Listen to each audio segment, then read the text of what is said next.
abumva ikinyarwanda n'abatacyumva basobanurirwa bakaba baza baturiya muntu yavuze iki. Ikintu nababwira nuko umuntu ari mubi. Umuntu ni mubi. Umuntu ni mubi, ni mubi, ni mubi, ni mubi. Ariko abantu ni beza. Hari ijambo ni slogan yanjye izasigara ku isi n'igihe nzaba nakiriho. Igihe cyose nzaba nakiriho. Indirimbo ugize gusohora uvuga ngo urimo urashakisha umuntu wamubuze. Umuntu ni mubi rero. Iyo philosophy? Umuntu ni mubi. Ariko abantu ni beza. Ushatse kuvuga iki ngo da? Umuntu ni mubi. Babaye abantu, babaye beza gute se kandi babaye yakugambanira. Ariko abantu ntibakugambanira. Amashuri duhora ku ishuri. Utazi ko uhora ku ishuri ntabwo utazi ko buri muntu ugihumeka uri ku ishuri. Uhora ku ishuri. Uyu munsi ubura amafaranga, iryo ni ishuri. Ejo ukayabona akaba menshi ukagira ngo ntuzongera kuyabura, iryo ni ishuri. Urataha uhagera mu nzira ugasanga igiti cyaguye mu muhanda, imodoka zose zahagaze, iryo ni ishuri. Kandi ugahagarara ukemera ugategereza cya giti, iryo ni ishuri. Uragenda imodoka yakozwe n'umwana w'umuntu wavuye mu rugo ari nzima, waparika ukagenda ukamara iminota 30 cyangwa isaha, wajya kuyatsa ikanga kwaka, iryo ni ishuri.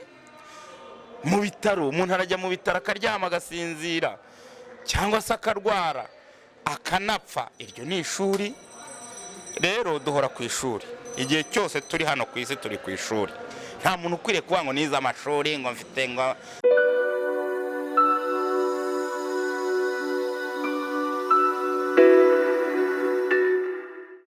Hola my people, nize ko mwese mukomeje kugira ibihe byiza kandi nongenda garutse nyine wa mungu wanyu nipha with the best.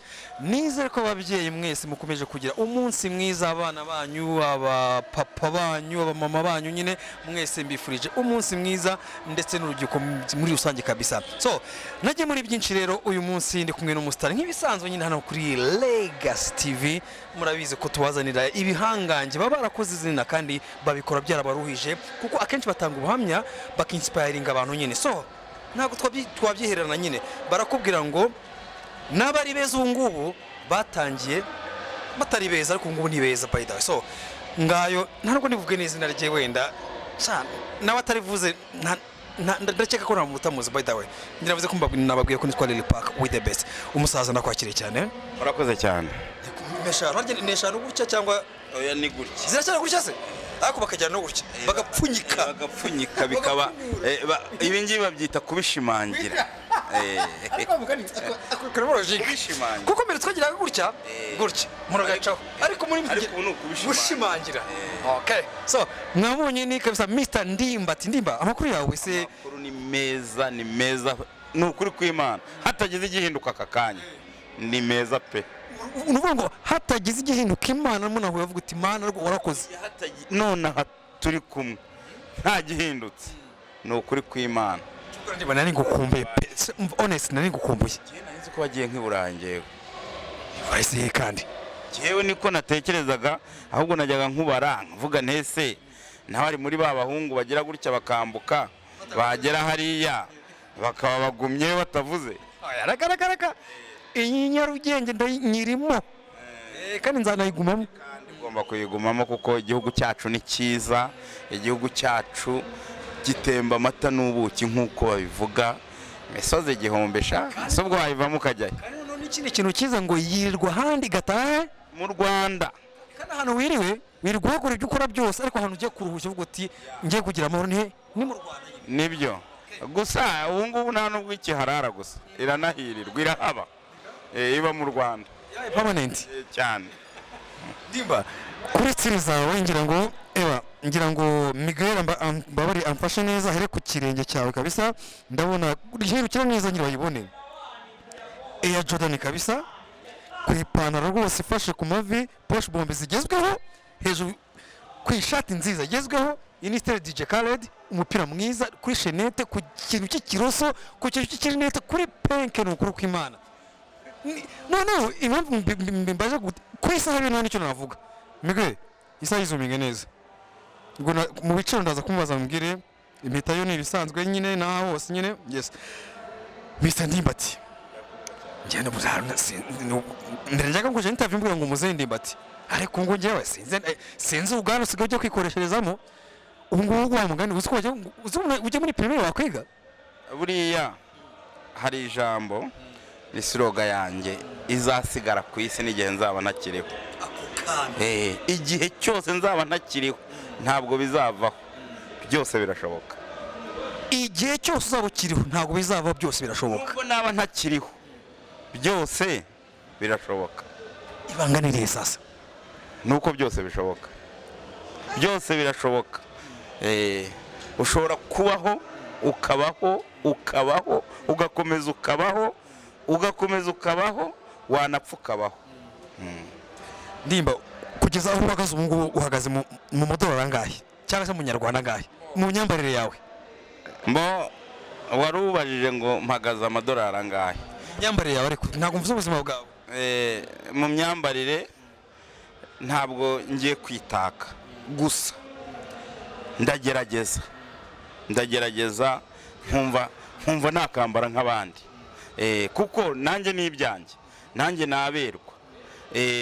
Nanashimira umujyamo wanjye witwa Yangsi Nyamirambo ugerageza kunyambika, ugerageza kundeba akavuga ati style ni yawe, akantakazamo nanjye nkaba nk'abandi.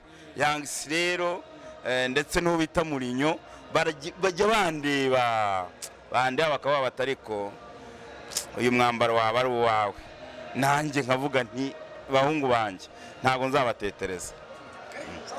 Ngaye nko yari description ya Mr Ndimbati nyira kuntu yambaye. So tujye mu buzima busanzwe. Ndimbati kuva ibibazo byakubayeho ngira nta utabizi nta munyarwanda utabizi, ni twabisubiramo. Ubu ngubu mu buzima we ntara wabivuze henshi, ariko kwa kuri Legacy TV nyuma yaho byinshi byavuzwe bikavugwa nawe nyuma ukagira ikindi kintu uvuga. So ubuzima bumeze butunga ubusasa.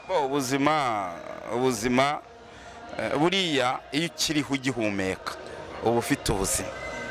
Igihe cyose ufite umwuka, ukiri mu mwuka, ubyuka ugahumeka, wakandagira ukumva birashobotse, wavuga ukumva ijwi rirasohotse, wareba ukabona imboni ikabona.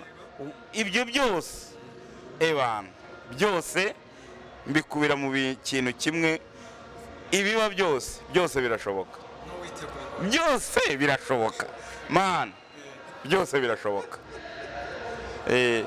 Igisubizo kiba kimwe, byose birashoboka. Ako kantu ndagakunze cyane, byose birashoboka. Hano bavuga ati Ndimbati ko tubona n'umusaza afite imvi, kuki yitwana nk'abajene, icyo kintu nacyo ni iki? Nyine ubundi buriya iyo urwaye ukihakanyabugabo ukumva ko udakwiriye byose bishoboka, ukira vuba. Wumvisha rero yuko unashaje, ako kanya urasaza. Sinzi impamvu, sundi kuki dusaza tugifite imbaraga, kuki dusaza dukora, kuki dusaza tugifite abantu bavuga bati dore bakana. Unsaze n'abanyarwanda bavuga bati dore Ndimbati wacu nubube, noneho bavuga bati wapi Ndimbati. Ntabwo si ukuvuga ko ntasaza cyangwa ntazasaza, ariko iyo wiyumvishemo ko ikintu ukakiyumvamo wowe, ubwo nyine uburuhu urakavuza imitari. Ni inshuti yanjye kandi nawe ni inshuti ya magara yawe. Magara ajya ambwira ati burya nugenda mu nzira ukiyumvisha mu mutima ko nta mafaranga ufite, mwikofi ufose ushobora kuba utayafite pe rwose, nta nayo ufite by the way, ariko mu mutima nubishyiramo ubuntu buri wese azagucamo irigisho. Amafaranga se, amafaranga mu by'ukuri buriya twese tugira amafaranga, ahubwo ntabwo tunyurwa nayo, kuko buri muntu wese reka wenda tuvuge nk'abari i Kigali, nta muntu uri i Kigali utagira amafaranga. Ntibazanabeshye, nta muntu uri i Kigali utagira amafaranga. Waba i Kigali twese utagira amafaranga, aho arabakubitwa. Ariko oya, wakubitwa uri i Kigali, amafaranga uba ufite niyo yawe. Niba ufite ibihumbi 10 menya ko ari ibyo byawe, wijya kuririra miliyoni ibihumbi 100 by'undi. Ufite ibihumbi 100 wijya kurira miliyoni y'undi, ufite miliyoni y'undi na zero yihese. Uyabura uyu munsi ejo ukayafataho, urayabura uyu munsi ntuyafateho, ariko ntabwo bimara iminsi 3 utayafasheho. urayafata ukayasubiza. Ahubwo ikintu kitwica dushaka kugira amafaranga yacu, ndimo ndacyumva niya dushaka kugira amafaranga yacu, kandi amafaranga si ayacu.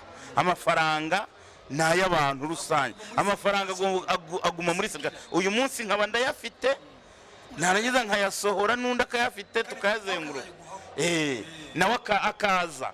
Noneho hari no kudashima ukuri, hari no kutanyurwa. Nagira ngo njye mbwira abantu, nyurwa n'ukuri, nyurwa n'ukuri, kuko ukuri niko kwawe.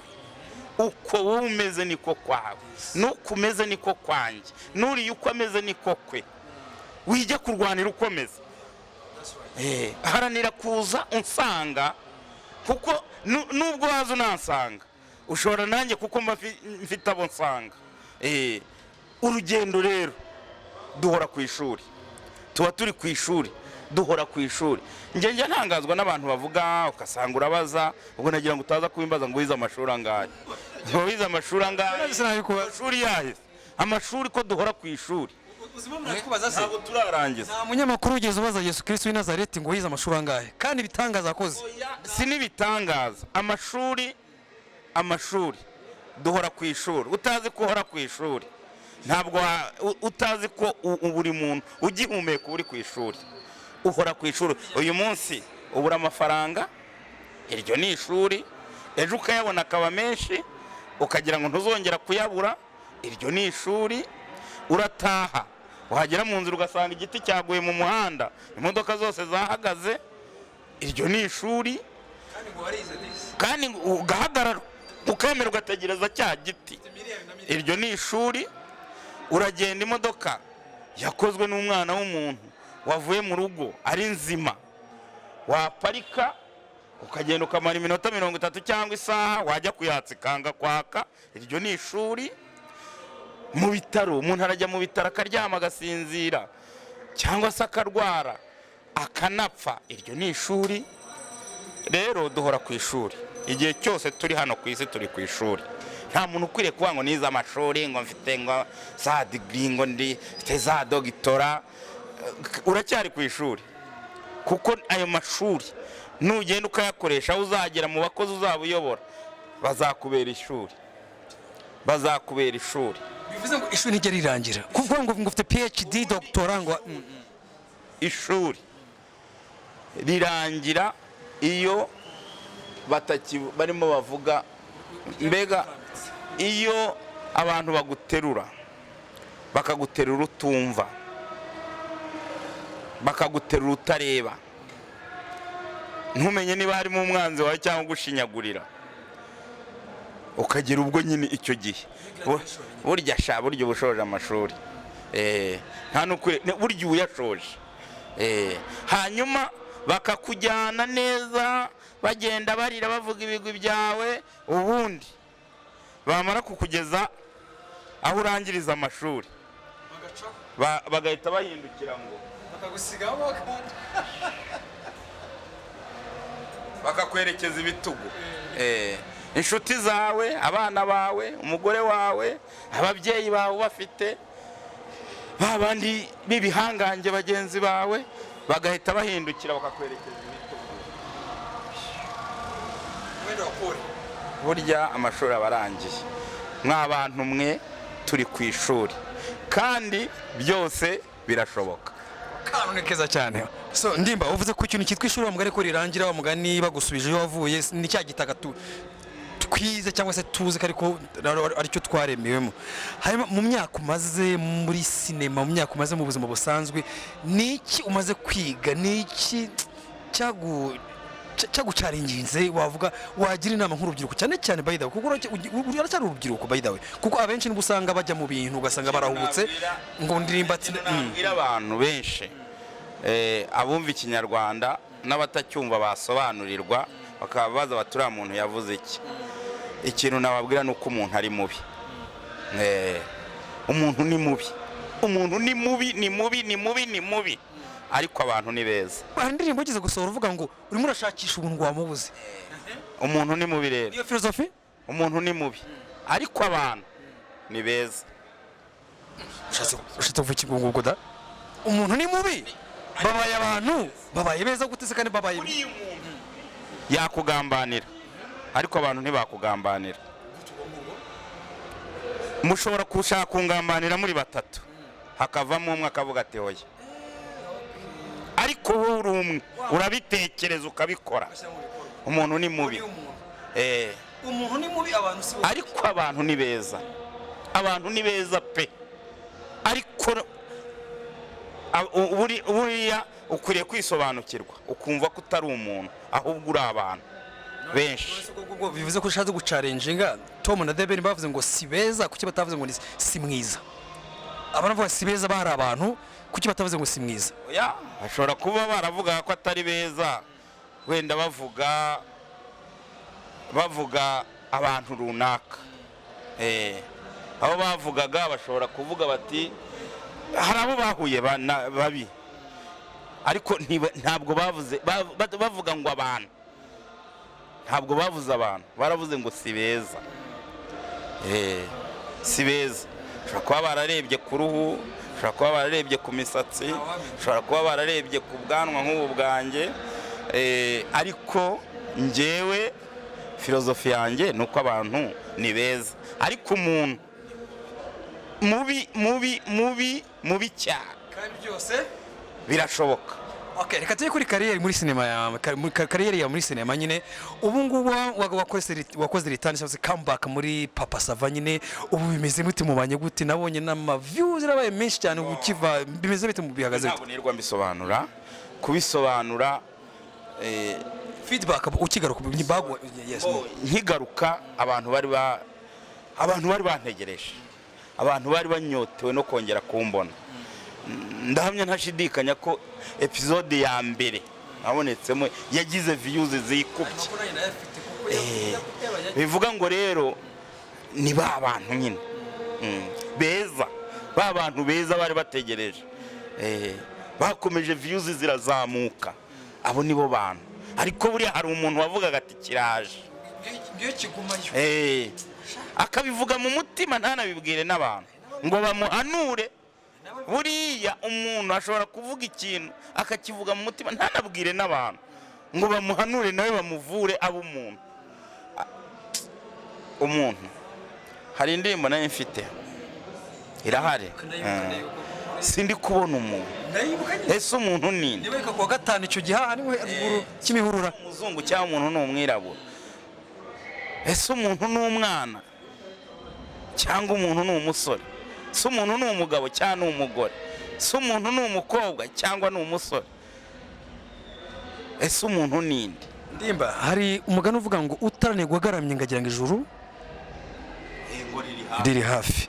Mu buzima umaze kujyamo ku myaka yawe, sinkubaje imyaka yawe yariyo, ni iki wabwira abadukurikira kuri Legacy TV nk'inama wabagira? Ikibazo cya kabiri bijyana none Ndimbati muri minsi ari muri business, harimo arakora ikirema arabarizwa mu bintu wenda bitari sinema, ufite n'ibindi byawe ukora kugira ngo bisubize cyane, kugira ngo ku minota mike dufite nawe ujye mu bintu byawe ugiye ukora. Yewe ikintu nabwira abantu, umuntu we namushishikariza kwegera abantu kugira ngo abe nawe mu bantu, yo gukomeza kuba umuntu wumva ko ari umuntu, yegera abandi kugira ngo abe mu bantu. Hanyuma icyo nabwira abantu rero nuko dukwiriye kugira icyo dusiga hano ku isi, dukwiriye guharanira kudapfa. Umurage dukwiriye kudapfa, dukwiriye guharanira kudapfa. Abantu bashobora kutabyumva, dukwiriye guharanira kudapfa ku buryo mu myaka 50 bashobora kuba bakivuga ngo kanaka kwa kanaka kandi bamuvuga neza, kuko buriya umubi waribagirana ariko umwiza ntiyibagirana. Urugero kwa Rubangura hazahora ari kwa Rubangura, n'undi azaza kuko Rubangura nyine. Ni nko kubona Ndimbati nawe, Ndimbati mu myaka 70 uhereye uyu munsi turi nko kuvugana ndimbati azaba ahari, kuko hari umuntu uzavuga ati ariko ndimbati numvishe ikiganiro cye. Haranira rero kugira icyo uba cyo cyiza, ntuzapfe, kizasiga umurage. Kuri cyo nari nkubajije nyine izindi business zawe. Na business nakuye amaboko mu mufuka, ndakora, ntago nkora sinema gusa, mfite ndacuruza, mfite akabari ndetse n'ibindi. Kwa Ndimbati ni Norvege, hari etage yanditseho kwa Ndimbati. Wahageze wese niyo wabaza umumotari hano ukamubaza uti kwa Ndimbati, ni nayo mahirwe. Hano hasobanura neza batumva ngo ni Norvege y'I Burayi. Norvege hitwa Karama, Karama ya Norvege, ariko ubu harahindutse hasigaye hitwa kwa Ndimbati. Iyo uvuze uti ndashaka kujya Karama Norvege, hariya wowe ugenda ufata umumotari ubonye uwo ari we wese uti ndashaka kugera kwa Ndimbati, arakugezayo utiriwe uyoboza, ni naho ntuye. Hanyuma mfite rero business nkora, mfite akabari, hari specialite y'ibyo kurya y'inyama, hari ikibyihishe inyuma, hakaba nyirabayazana, hakaba umwihariko, hakaba garukurebe, hakaba n'inyama yitwa Ndimbati yanyitiriwe. Iyo rero ni inyama iryoshye cyane. Iyo Ndimbati ni bwoko ki? Ni ihene, ni iy'inka, ni iy'ingurube? Uyimenya uhageze, uyimenya uhageze. Iyo uyiriye iyo nyama ntabwo ari ntabwo ari njye wayise Ndimbati, ni umuntu waje avuye Norvege, yaravuye muri Canada, araza aravuga ngo ari iyo nyama. Yari umufana wanjye, aravuga ati ntago najyana, aravuga ati no nyama kuva uyu munsi iyi nyama ndiye yitwa Ndimbati. Iyaje aza yambwiye ati uramenye ntazabura Ndimbati. Yabaye Ndimbati rero ni inyama zishira kare. Ukuri ni habanditseho ngo Ndimbati, habanditseho Ndimbati, handitseho ikibyihishe inyuma, handitseho nyirabayazana, handitseho umwihariko, handitseho garukurebe, n'izindi zose na brushete n'ibirayi n'amafiriti, ibyo byose byo ni ibisanzwe n'amazinga. Ni ukuri ko Imana kamwe. Ako kabari muri iyo nzu njyewe nashatse ko umuntu wari we wese uhageze atagira ikintu abura. Hari bisheri, hakaba farumasi, hakaba rika store, hakaba supermarket, ndetse iyo unaniwe nk'ubu ukumva urananiwe, oya si kimwe, mpita nkubwira nti ndabunaniwe, genda uruhuke, uzataha bamaze kumera neza. Hanyuma mu gitondo bakagutekera garukurebe, ukabanza ukagarura imbaraga, warangiza ukagenda. Ibigombe cy'isasaraje n'iki gikenewe? Igikenewe nuko hagera gusa. Igikenewe nuko uba wahageze. Muri one love gusa, urukundo rumwe. Ubundi iyo uhageze byose biba byashobotse. So ndimba sinakureka ntavuze kuko duhuranga muri no launch ya Amaji the Black. Ibishingwe nyine, ibishingwe bibonye gute? Mbo ibishingwe, uriya muhungu ni umunyabwenge cyane, agira amagambo y'ubwenge. Ibishingwe ubwo abatabyemera nyine babata mu bishingwe, kandi utari bubyemere mu bishingwe. Gusa icyo namubwiye twabiganireho, namubwiye nti byose birashoboka. Byose birashoboka, ni inshuti yanjye. Wanafunguye stage by the way? Ni njye wafunguye stage, kandi ntabwo ari ubwa mbere. Abahanzi ndabakunda kuva na kera, kuva na mbere nagiye mbafasha, nagiye mbamanaja. By the way, ngira ngo nawe urabizi, hari igihe nigeze kugera ari njye ufite imodoka ishobora gukora ibintu byose, nawe naragutwara. Urabizi, nigeze kugera numva ndi fieri yo kuba umuntu wese namufasha, kubera iryo teka Imana yanteye nibura nkagira imodoka ijyamo abantu benshi, ijyamo abantu ntiyuzure kandi ari ivatiri, ijyamo abantu ubundi twara abantu 7 ariko hari igihe hajyagamo n'abantu 10. Rero iriya modoka nuko bagafata bamwe bakavuga ngo bavuka ku Muhima kandi wenda bavuka nk'Epfiyo, ariko ubundi imodoka yari yanjye mu bahanzi bari hano, baba bo muri sinema, baba n'abaririmbyi, abatarigenzemo ni bake, kandi ari uburyo bwo numva mfite umutima bw'urukundo. Nkaba wenda reka nkanasoza mbwira abantu duharanira urukundo, tugire urukundo rwa bagenzi bacu, tugire urukundo, kuko udakunze mugenzi wawe burya nawe ntabwo uba wikunze. Tugire urukundo, tureke kugambanirana, tureke kuvuga umuntu, tureke amashyamba, tureke amashyari. Njyewe umuntu ugira ishyari cyangwa umuntu uvuga ntabwo twumvikana, ntibishoboka, nta nubwo tuzumvikana kabisa, ntabwo bishoboka. Umuntu utagira urukundo, umuntu utumvikana, umuntu wumva afite ishyari muri we, ntabwo twakumvikana. Tugire urukundo. Ndimba, quote of the day ni rya jambo ry'umunsi cyangwa se ry'ikiganiro kamyite gutyo nyine nk'inama cyangwa akantu kakuri ku mutima wabwira abo bose bagiye kutureba cyangwa se bazakureba nyuvuga uti hari ijambo ry'umunsi mbagende cyangwa se ijambo rihoraho. Ijambo rihoraho witinda rwose, ijambo rihoraho, byose birashoboka.